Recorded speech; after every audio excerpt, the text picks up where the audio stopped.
Na-realize na ang binibili pala naming bigas ay peke na pala. Tignan niyo po. Kaya pala ilang araw nang nagsasakitan ng mga tiyan ng mga bata.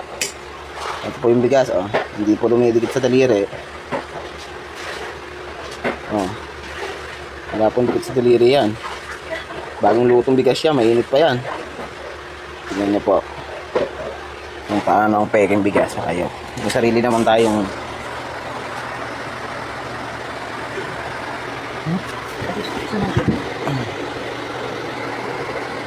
ano yung ako mga tutok mo. Ang gobyerno natin eh, papatayin tayo eh. May sarili naman tayong palayan eh.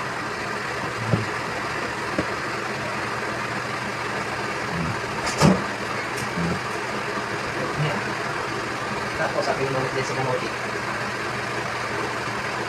Ano po, ang bigas.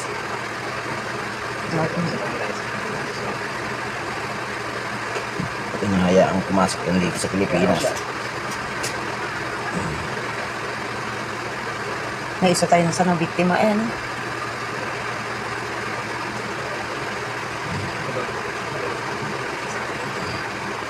Sunugin Ayan mo. po. Ayan po ang bigas na nakakain ng mga bata ngayon. Kaya nagkasakitan ng mga tiyan. Same like it. Kaya pala may mga bagong labas na mura.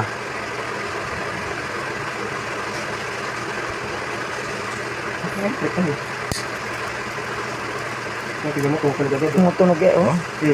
Amoy plastic po ang amoy. May plastic mo? Hindi po amoy bigas. Nasusunog po siya. Oh. Wow, dami wala yan. At ito pa po ang pinakamaganda dyan. Oh.